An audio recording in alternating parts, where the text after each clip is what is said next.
कीड़े मकोड़े अंधेरे में हमने यहाँ पर ये जो बड़े बड़े नीम के पेड़ हैं, ये नीम के पेड़ हमने अपने हाथ से लगाए हुए हैं। यहाँ कीकर थे और यहाँ से जाते तो साइकिल पंचर हो गए, लोनी जाके हम पंचर लगाते थे।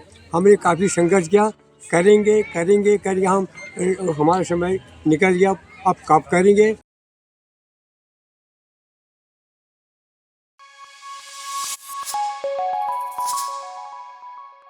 नमस्कार, आप देख रहे हैं जनसंवाद 24x7। क्या कभी विनाश का रूप धारण कर सकता है? अगर हम ये कहें ऐसा हो सकता है तो फिर कहना गलत होगा, लेकिन अगर किसी कॉलोनी के स्थानीय परिवार इस बात को कहें तो फिर उनकी सुननी पड़ेगी। ऐसे ही विकास के कार्यों पर लोनी नगर पालिका के वार्ड नंबर 12 के स्थानीय परिवार क्या बोलते हैं, हम दर्शकों को ये दिखाएंगे उनकी कॉलोनी में जो विकास हो रहा है वह कैसे विनाश धारण कर रहा है, वह भी दिखाएंगे। रामेश्वर पार्क गाजियाबाद विकास प्राधिकरण से नक्शा पास अप्रूव्ड कॉलोनी है। यहाँ पर कुछ मानक होते हैं विकास के, लेकिन लोनी नगर पालिका के अधिकारी अपने कमीशन को लेकर इस विकास को विनाश का रूप दे रहे हैं। गलियां बन रही हैं 4 से 5 फुट ऊंची, उसी लेवल से नालियां बन रही हैं। 1978 की यह कॉलोनी जो उस समय के प्राधिकरण के मानक के अनुसार बसाई गई थी, यहाँ पर 4 फुट या 5 फुट ऊंची गलियां बनेंगी तो जो मकान हैं, यहाँ पर ज्यादातर परिवार नौकरी, सरकारी नौकरी, प्राइवेट नौकरी वाले हैं जो अब रिटायर्ड हो चुके हैं। अब वह एक मकान को ऊंचा कराने में जो लगभग 40 लाख का खर्चा आएगा, उसका वहन कैसे करेंगे? कहां से लाएंगे ये पैसा? कौन देगा उनको ये पैसा? क्या सरकार उनके मकानों के लिए मुआवजा प्रदान करेगी? बिल्कुल नहीं। तो फिर ऐसे विकास का क्या फायदा? ऐसे विकास को रोकने के लिए क्षेत्र के जनप्रतिनिधि आगे नहीं आते। जो विकास किसी एक घर का नहीं बल्कि उस कॉलोनी में बसे हुए लगभग 500 घरों के विनाश का कारण बन रहा है। नगर पालिका के अधिकारियों से कई बार स्थानीय परिवार शिकायत कर चुके हैं, परंतु कोई सुनवाई नहीं है। ये खेल है सब कमीशन का। जितना बड़ा टेंडर होगा, जितना ज्यादा पैसे का टेंडर होगा, उतनी ही कमीशन ज्यादा मिलेगी। और इन्हीं हालातों को लेकर रामेश्वर पार्क के निवासियों के जीवन में जहर घोला जा रहा है, मौत परोसी जा रही है उन्हें। इस बात को खुद कॉलोनी के स्थानीय परिवार मानते हैं, परंतु फिर भी सरकार के प्रतिनिधि, संबंधित विभागों के अधिकारी स्थानीय परिवारों की कोई भी बात सुनने के लिए तैयार नहीं है। सबसे बड़ा सवाल यह है कि आखिर जिस विकास को जनता स्वीकार नहीं कर रही है, उस विकास को अधिकारी क्यों करवा रहे हैं? क्यों जनता के अनुरूप विकास नहीं हो रहा? क्यों विकास मानक का रूप धारण नहीं कर रहा? सिर्फ इसलिए कि अधिकारियों की जेबें भरी जाएंगी, सिर्फ इसलिए कि जितना बड़ा टेंडर होगा उतना ज्यादा पैसा उनकी जेबों में आएगा।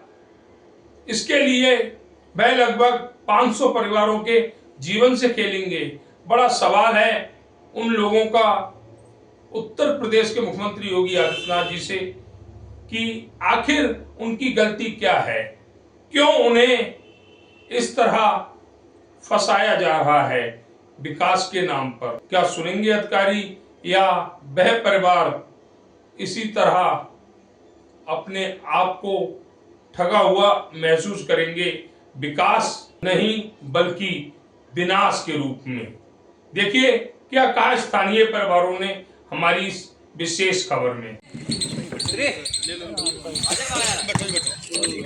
अभी हम पहुंचे हुए हैं लोनी नगर पालिका के वार्ड नंबर 12 में। वार्ड नंबर 12 में जिस स्थान पर हम उपस्थित हैं ये पॉस कॉलोनी है। रामेश्वर पार्क के नाम से इस कॉलोनी को जाना जाता है। इस कॉलोनी में कुछ विकास कार्य हो रहे थे। हमने सोचा अच्छी बात है, विकास हो रहा है, क्योंकि विकास की मांग जनता करती है। जनता से 4 सवाल किए जाएं कि आपके यहाँ विकास हो रहा है, सरकार आपके क्षेत्र में अच्छा कार्य कर रही है। लेकिन जब हम मौके पर पहुंचे तो हमें कुछ और ही सुनने को मिला, जिसे सरकार या सरकार के अधिकारी या संबंधित विभाग विकास कह रहे हैं, कॉलोनी वासियों को वही विनाश लग रहा है। विनाश की गंगा क्षेत्र में बहाई जा रही है। आखिर क्या है वह विनाश, उसकी जानकारी सारी हम यहाँ के जो स्थानीय परिवार हैं उनसे लेंगे, जानकारी लेंगे कि आखिर जहाँ पर नालियाँ बन रही हैं, सड़कें बन रही हैं, अच्छा कार्य है, आप उस कार्य के अगेंस्ट क्यों हैं? क्यों आप कह रहे हैं कि ये विकास नहीं बल्कि हमारे लिए विनाश है? सीनियर सिटीजन हैं, बहुत से विभागों से रिटायर्ड हैं, उन सभी से हम जानकारी लेंगे। शुरुआत हम अपने बाबूजी से करते हैं। बाबूजी, आपका नाम क्या है? कीरत राम जी। भारद्वाज जी। भारद्वाज जी कहाँ रहते हैं? यही रामेश्वर पार्क में रहते हैं। रामेश्वर पार्क में। हम यहाँ पर जानकारी लेने आए थे कि आपके इस रामेश्वर पार्क में सरकार द्वारा विकास कार्य किए जा रहे हैं। विकास कार्य कुछ नहीं हो रहा है जी। अनऑथराइज कॉलोनियों में तो विकास कार्य हो रहा है, ऑथराइज कॉलोनियों में कुछ नहीं हो रहा है। नहीं, यहाँ पर जो अभी हमने देखा था गली नालियाँ बन रही हैं, सड़कें बन रही हैं। नालियाँ क्या बन रही हैं, मकानों को डुबो रहे हैं, नालियों को इतना ऊंचा बना रहे हैं कि जितने भी मकान बने हुए हैं सारे नीचे जा रहे हैं। तो ये क्या विकास हुआ? तो ये कहना है भारद्वाज जी का। और यहाँ से शुरुआत हो गई विनाश की। कॉलोनी लगभग 30 से 35 साल 40 साल पुरानी है। यहाँ पर नियम है प्रतिकरण के, उन नियमों के आधार पर यहाँ मकान बनाने की जिम्मेदारी यहाँ के जो संपत्ति मालिक हैं उनको दी गई थी। संपत्ति मालिकों ने तो प्रतिकरण की बात मानी, लेकिन अब जो सरकार के विभाग हैं, चाहे वो PWD हो, चाहे वो नगर पालिका हो या GD हो, वह सीनियर सिटीजन या यहाँ के स्थानीय परिवारों की बात नहीं सुन रहे हैं। क्यों नहीं सुन रहे हैं ये तो वो जानते हैं, लेकिन हम ये जानकारी सरकार तक जरूर पहुँचाएंगे कि क्यों रामेश्वर पार्क के लोग विकास को विनाश की तरफ मोड़ रहे हैं या सरकार के विकास को विनाश बता रहे हैं। क्योंकि यहाँ पर पूरी कॉलोनी की जो सड़कें ऊंची हो रही हैं, उससे आसपास के जो मकान हैं वो नीचे हो रहे हैं। तो जानकारी एक बाबूजी से और लेंगे। आपका नाम? मेरा नाम हितराम है। मेरा रामेश्वर पार्क मकान नंबर 218 है और मेरा मकान जो है GD द्वारा स्वीकृत नक्शे के अनुसार बना हुआ है और उसी नक्शे के द्वारा ही हमने ऊंचाई रखी थी उस टाइम। और आज हम जो देख रहे हैं कि ये नगर पालिका से कुछ लोग जो लेवल बहुत 3-4 फुट ऊंचा लिया जा रहा है, जो कि हमारा मकान एकदम से नीचे काफ़ी पहुंच गए हैं। और ये मैं अकेला ही इस चीज़ से नहीं हूँ, 80-90 मकान और बने हुए हैं, वो सब के सब खड्डे में जा रहे हैं, जो कि हम अब रिटायर्ड आदमी हो चुके हैं। अब मकान हम लोग इस परिस्थिति में नहीं है कि हम दोबारा से अपना मकान बना सकें। हम ये हमारे कब्र खोदने वाली एक बात है। हमारी प्रशासन से विनती है कि उस जो नाली और सड़क बन रही है उसको तोड़ा जाए और जैसे जो DDA की स्वीकृति के माप के अनुसार ही वो नालियाँ बनाई जाए। अच्छा, यहाँ पर बाबूजी एक सवाल और, यहाँ पर जो सीवर वगैरह पड़े हुए हैं? नहीं, सीवर नहीं डले हुए। सीवर नहीं डले हुए, क्योंकि ये 1960 की स्वीकृत कॉलोनी है गाजियाबाद विकास GDA द्वारा। और यहाँ पे विकास तो आज तक 1960 से आज मेरे ख्याल से 70 साल होने जा रहे हैं और एक पैसे का भी विकास नहीं हुआ। कहना है बाबूजी का कि यहाँ पर एक पैसे का विकास नहीं हुआ है और जो विकास के नाम पर कार्य किए जा रहे हैं वो यहाँ के परिवारों को मारने के कार्य किए जा रहे हैं, कब्र खोदने वाला कार्य किया जा रहा है। हमारे साथ मातृशक्ति भी जुड़ी हुई है। समस्या बड़ी है, इसलिए मातृशक्ति भी यहाँ पर उपस्थित है कि आखिर हमारी गलती क्या है। हमने यहाँ पर गाजियाबाद विकास प्राधिकरण से स्वीकृत कॉलोनी में अपना आवास बनाया, तो ये हमारी गलती है। आंटी जी, आपका नाम क्या है? कहाँ रहती हैं? यहीं पर रहते हैं। अच्छा, यहीं पर रहते हैं। आपके क्षेत्र में तो बड़े सड़कें वगैरह नालियाँ वगैरह बन रही हैं, देख ही रहे हो आप। अच्छा, कुछ नहीं बना है, थोड़ा रोड बनी है बस। रोड बनी है? बनी थी, वो भी टूट गई। वो भी टूट गई। अच्छा, अब जो बना रहे हैं? बना रहे हैं, ऊंचा बना रहे हैं। ऊंचा बना रहे हैं। अब सारे यहाँ पर जो फैमिली हैं, रिटायर्ड फैमिली हैं, अगर नालियाँ और गलियाँ ऊंची बन गई और मकान ऊंचे कराने की नौबत आई तो पैसा कहाँ से आएगा? सरकार पैसा दे रही है? पर सरकार कौन सा पैसा दे रही है? नहीं दे रही है सरकार पैसा। तो यह कि सरकार पैसा नहीं दे रही है। और ये सही है कि सरकार यहाँ पर 20 करोड़ का विकास कराएगी, लेकिन उसके बाद 200 करोड़ रुपया इस कॉलोनी के स्थानीय परिवारों को चाहिए, जिससे ये अपने मकान ऊंचे कर सकें। वो 200 करोड़ कहाँ से आएगा? क्या सरकार इन सभी परिवारों को मुआवजा देगी? क्या सरकार इनकी हेल्प करेगी? नहीं करेगी। और ये जो गलियां और सड़कें ऊंची हो रही हैं, नालियां ऊंची हो रही हैं, ये सिर्फ कमीशन का खेल है। ठेकेदारों को, अधिकारियों को कमीशन चाहिए। जितना बड़ा टेंडर होगा, जितना ज़्यादा पैसे का टेंडर होगा, उतना ही इन अधिकारियों को कमीशन मिलेगा, उतना ही ज़्यादा इन ठेकेदारों को और नेताओं को भी। उन्हें भी बख्शा नहीं जा सकता, क्योंकि जब इन नेताओं को वोट लेने होते हैं तो हर कार्य में स्वीकृति मांगते हैं इन्हीं परिजनों की। लेकिन आज इन परिजनों को उनकी ज़रूरत है, तो कोई भी नेता ये कहने नहीं आएगा कि हम आपके साथ हैं। हमारे साथ बाबूजी जुड़े हुए हैं, सबसे पहले उनसे भी जानकारी लेंगे। बाबूजी, आपका नाम? आपका नाम? मेरा नाम आनंदमणि डोबरियाल। डोबराल जी, आपकी रामेश्वर पार्क में जो विकास हो रहा है, जिसकी आवाज़ आपने उठाई है, ये विकास नहीं विनाश है। तमाम स्थानीय परिवार भी हमारे साथ जुड़े हुए हैं। यहाँ पर इतना विनाश हो रहा है कि जब 1975 से हमारे परिवार रहते हैं यहाँ। मैंने 1988 में मकान बनाया। जब शासन ने कहा कि आप 2.5 फुट से ऊपर उठा सकते हैं, मैंने ज़बरदस्ती में 3 फुट उठाया। 3 फुट से ऊपर उठाने की मेरी 5 ईंटें गिराई गई। उस समय के SDM होते हैं अमिताभ श्रीवास्तव, उन्होंने कहा था डोबराल जी आप ठीक नहीं कर रही है। मैं सर कल के मेरा घर जो है वैसे भी ज़मीन से नीचे है, क्या करूँ मैं? और आज मेरा पूरे परिवार डूब रहे हैं, चाहे मेरा ई ब्लॉक हो, एक्सटेंशन हो, रामेश्वर पार्क हो, सारे के सारे डूब रहे हैं। हम जाएँ तो जाएँ कहाँ? आपने इस कार्यों को लेकर संबंधित विभागों को शिकायत भी दी है? सर हमने JE साहब को बोल दिया है, EO साहब को बोल दिया है, SDM साहब को बोल दिया है, DM साहब को बोल दिया है। तो DM साहब मेरे को सकारात्मक नजर आए, बाकी मेरे को कोई सकारात्मक नजर नहीं आया। DM साहब ने जो आश्वासन दिया, उससे कहीं ना कहीं आप संतुष्ट? नहीं, उससे हम पूरा संतोष हैं। अगर करते हैं तो मुझे नहीं लगता ही करेंगे, क्योंकि JE साहब ने ये भी कहा था कि अगर आप ऐसा करोगे तो मैं इसको निरस्त कर दूंगा। अगर निरस्त करेंगे तो हमारे बस का, हमारी गली तो पूरी बंद हो गई, हम तो आ जा भी नहीं सकते। बरसात में हमारे मकान में अंदर पानी भरेगा, हम कहाँ जाए बताओ? पानी निकलने की जगह नहीं है। सर्विस लाइन जो पीछे है, उस समय हमारी सर्विस लाइन अब बनी है, कहीं कहीं नहीं बनी है। पीछे यहाँ पे A87 के पीछे जो नाली बनी है, आप देखिए, जो अनऑथराइज हैं उनके लिए भरपूर सुविधा, और जिनके पास यहाँ पे नक्शा पास है, सब कुछ मानकों के आधार पर हमने मकान बनाया है, और हमारे लिए जूता ये कोई तरीका नहीं हुआ। तो ये कहा कि हमारी कॉलोनी जो हर विभाग से स्वीकृत है, वहाँ पर विनाश, और जो अनऑथराइज कॉलोनी है जहाँ पर कोई नक्शा नहीं है, कोई कुछ नहीं है, वहाँ पर बहुत सारी सुविधाएं दी जा रही हैं। आखिर अधिकारी क्यों नहीं सुनते?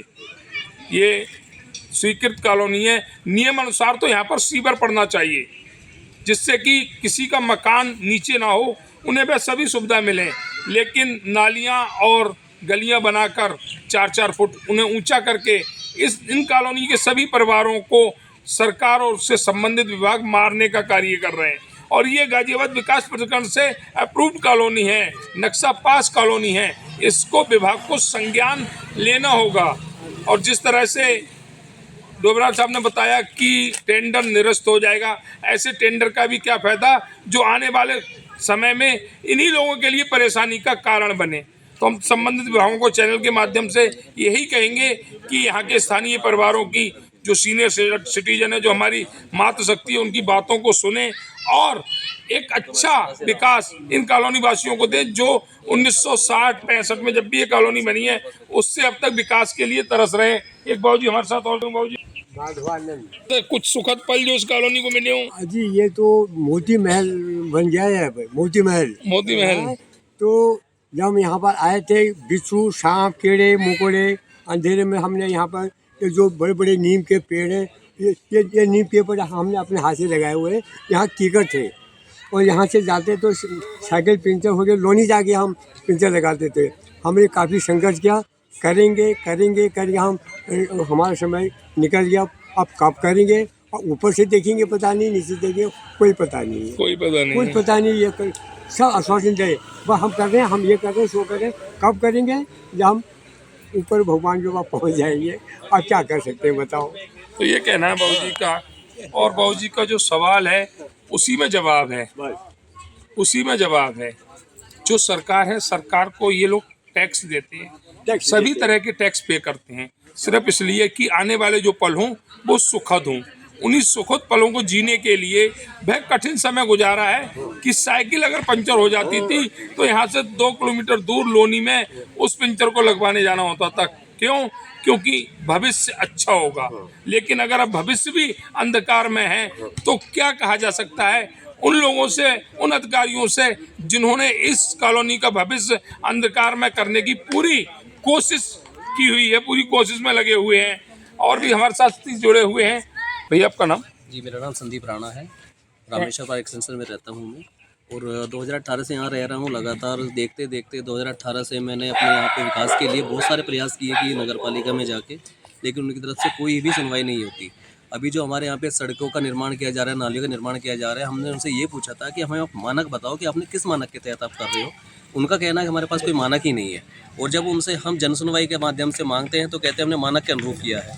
तो जब उनके पास कोई मानक नहीं है तो अनुरूप कैसे हो सकता है? मैं 2018 से कंटिन्यू फॉलो कर रहा हूँ अपने पार्क के सौंदर्यकरण के लिए, जिसकी कुछ एप्लीकेशंस मेरे पास है। अभी ये 2021 की एप्लीकेशन है। 2021 से लेकर 2025 तक इनका कहना है कि हमारे पास अभी फंड नहीं है। क्या 7 सालों में इनके पास फंड नहीं आया?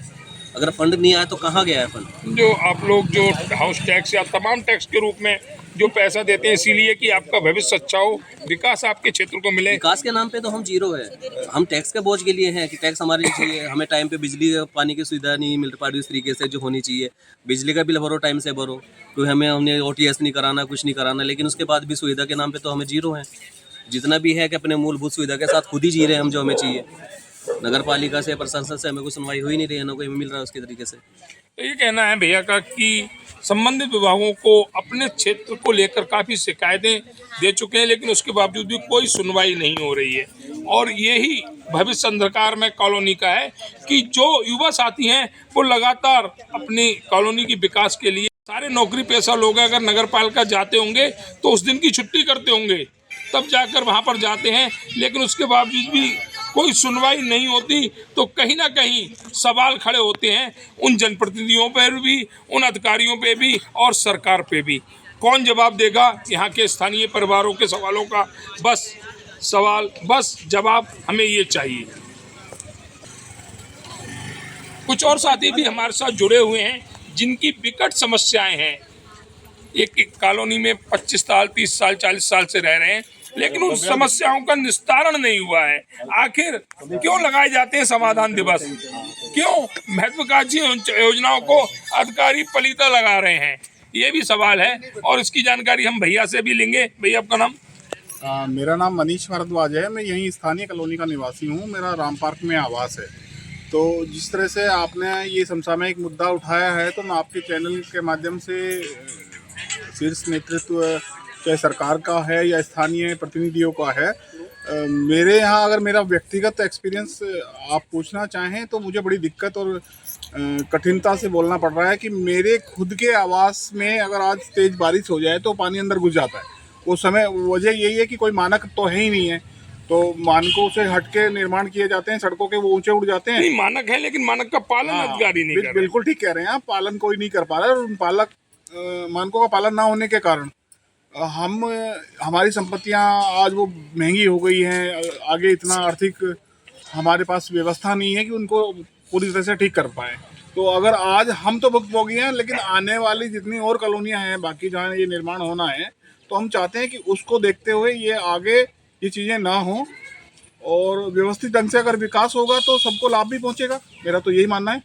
तो ये कहना भैया का कि अगर व्यवस्थित और मानक अनुसार कार्य होंगे तो उसका लाभ भी उन स्थानीय परिवारों को मिलेगा जो सोसाइटी, उन कॉलोनियों और उन स्थानों पर रहते हैं जिन्हें विकास चाहिए। लेकिन अब ये अधिकारियों को तय करना है कि उन्हें अपने क्षेत्र में, अपनी जो जहाँ पर वो कार्यभार संभाल रहे हैं उस क्षेत्र में, और उन नेताओं से भी कि उनकी विधानसभा या उनकी लोकसभा या उनके वार्ड में नगरवासियों को, क्षेत्रवासियों को विनाश देंगे या विकास देंगे, उनको भी तय करना है। क्योंकि अगर हर वर्ष इन अधिकारियों का, इन नेताओं का रहता है तो 5 साल में एक दिन स्थानीय परिवारों का भी आता है, हर उस क्षेत्र की जनता का आता है जो अपने ऊपर लगे घाव का हिसाब लेगी। बोले हम इसमें हमें सीवर लाइन का चाहिए यहाँ पे, पहले रोड बने ना बने, रोड बनती रहेगी। आप